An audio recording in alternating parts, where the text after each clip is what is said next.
গতকাল কোচবিহারে শুভেন্দু অধিকারীর ওপর হামলার ঘটনায় গ্রেফতার করা হয়েছে মাত্র 7 জনকে। আর এদিকে উদয়ন গুহর বিরুদ্ধে লিখিত অভিযোগও দায়ের করা হয়।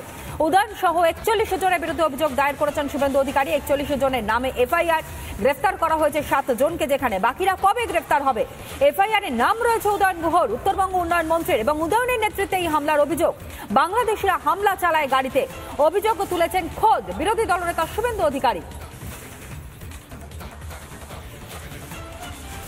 শুভেন্দু অধিকারী তিনি খোদ অভিযোগ করছেন যে বাংলাদেশি অনুপ্রবেশকারীরা, রোহিঙ্গারা তার ওপর হামলা চালিয়েছে এবং এতে মদত রয়েছে উত্তরবঙ্গ উন্নয়ন মন্ত্রী উদয়ন গুহর। কিন্তু তারপরেও কেন কোনো পদক্ষেপ উদয়ন গুহর বিরুদ্ধে নেওয়া হচ্ছে না, শুভেন্দু অধিকারী বক্তব্য আপনাদের সামনে তুলে ধরে শুনুন। येस्टरडे ममता बनर्जी का भतीजा अभिषेक बनर्जी का साथ कुचबिहार का नोटोरियस क्रिमिनल उदयन गुह और वहां का डिस्ट्रिक्ट प्रेसिडेंट मीटिंग करके सब तैयारी किया और जो 1500 क्रिमिनल को ये लोग यूज किया, इसमें 80% बांग्लादेशी मुसलमान और रोहिंगा था। ये बड़ा साजिश था। मैं मेरा कॉलीग निशित प्रामाणिक के ऊपर आभारी हूं। उन्होंने नॉर्मल रेंटल कार छोड़ के कुचबिहार बॉर्डर से मुझे बुलेट प्रूफ कार में जाने के लिए एक तरीके से मजबूर किया।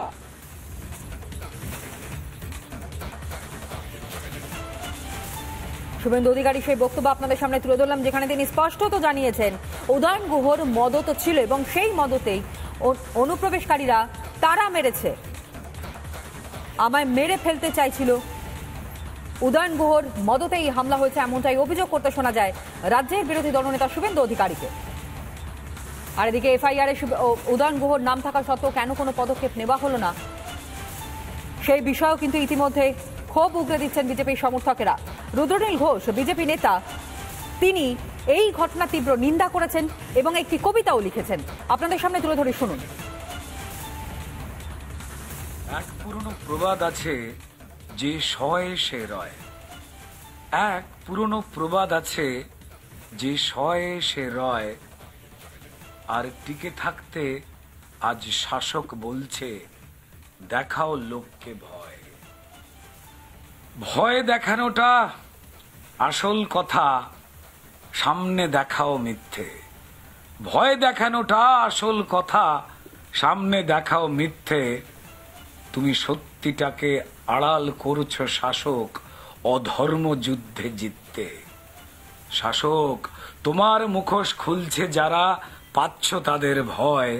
শাসক তোমার মুখোশ খুলছে যারা, পাচ্ছ তাদের ভয়। চাইছো তাদের প্রাণে মেরে দিতে, কাঁপছে তোমার ভয়।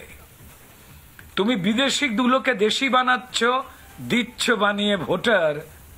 বাংলা বলিয়ে বাঙালি সাজাও, যেন সবটা তোমার কোটার।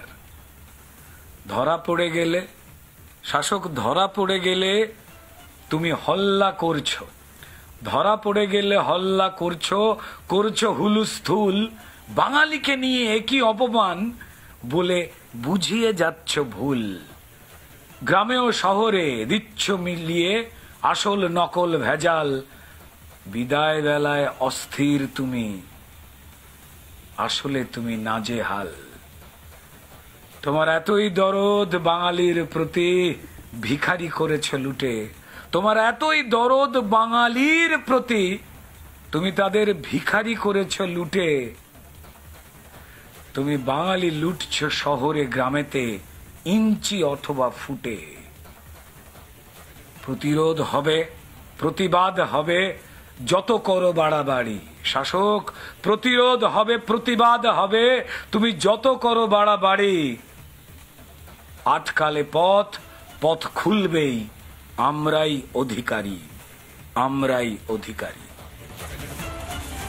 আর এদিকে দীপক বর্মন এবং শঙ্কর ঘোষের বক্তব্য, বিজেপি বিধায়করা তারা কি বলছেন শুনুন।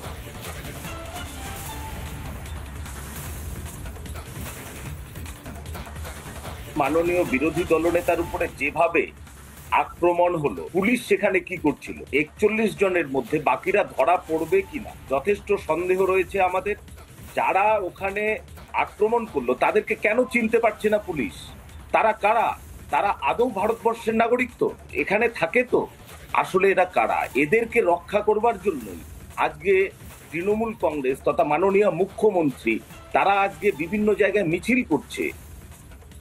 একটা ভয়ঙ্কর জায়গার দিকে এগোচ্ছে পশ্চিমবঙ্গ। এই পরিস্থিতি তৈরি করবার পেছনে মূল দায়ী হচ্ছে রাজ্যের মাননীয় মুখ্যমন্ত্রী এবং তার দল তৃণমূল কংগ্রেস। কুচবিহারের প্রতিটি বিধানসভা কেন্দ্রে আইন শৃঙ্খলা পরিস্থিতি ভেঙে গিয়েছে। বিরোধীদেরকে যত মারবে তত তাদের নাম্বার বাড়বে। উদয়ন বাবু, পার্থপ্রতিম রায়, অভিজিৎ বাবুরা নাম্বার বাড়ানোর জন্য পরিকল্পিতভাবে এই ঘটনা ঘটিয়েছে। এই ঘটনায় বারবার করে প্রমাণ করছে যে পশ্চিমবঙ্গের মাটিতে ভারতীয় নাগরিক যারা বাস করেন তাদের উচ্ছেদ হওয়াটা সময়ের অপেক্ষা। বিজেপি বিধায়কদের বক্তব্য আপনাদের সামনে আমরা তুলে ধরলাম, কিন্তু প্রশ্নটা একটা জায়গায় উঠে আসছে যে সত্যি পুলিশে তাদেরকে কি দেখতে পাচ্ছে না, নাকি দেখেও তারা দেখতে চাইছে না? কারণ 41 জনের নামে এফআইআর করবার পরেও কেন মাত্র 7 জনকে গ্রেফতার করা হলো?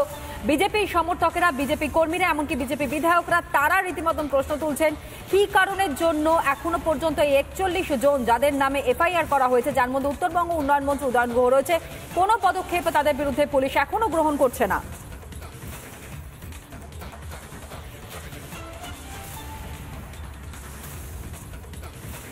গতকালই কোচবিহারে যে ঘটনা ঘটে গিয়েছে, শুভেন্দু অধিকারী কনভয়ের ওপর হামলার ঘটনা, গাড়ির কাঁচ ভেঙে দেওয়ার মতন ঘটনা ঘটেছে, কোনো ক্রমে প্রাণে রক্ষা পেয়েছেন রাজ্যের বিরোধী দলনেতা শুভেন্দু অধিকারী। সেই ঘটনাতেই গ্রেফতার এখনো পর্যন্ত মোট 7 জন। অন্যদিকে বিজেপি বিধায়ক শিখা চট্টোপাধ্যায়ের সঙ্গে আমরা টেলিফোনে কথা বলেছিলাম, কি জানিয়েছিলেন তিনি শুনুন। কিভাবে উত্তরবঙ্গ থেকে নিজের বাপুতি সম্পত্তি ভেবে নিলেন, উনি কি করে উদাহরণ গুহকে দিয়ে পুরোপুরি কিভাবে বিজেপিকে ঢুকতে দেওয়া হবে না। মুসলিম রোহিঙ্গা যাদেরকে বর্ডার পার করে বাংলাদেশ থেকে ওরা নিয়ে আসছে এবং ভারতীয় জনতা পার্টি থেকে যেটা বলা হচ্ছে এই রোহিঙ্গা যারা ঘুষপিটিয়ে আছে তাদের নামগুলো কেটে দেওয়া হবে, এই বলাতে মমতা ব্যানার্জি রীতিমতো চিন্তায় পড়ে গেছেন। চিন্তা করে অত বড় একটা কাণ্ড হয়ে গেল যেটা সবার কাছে ভাইরাল হয়ে গেল, তারপরেও মাত্র 2 জন কি করে ওখানে গ্রেফতার হলো। আর ওখানে এসপি বসেছিলেন,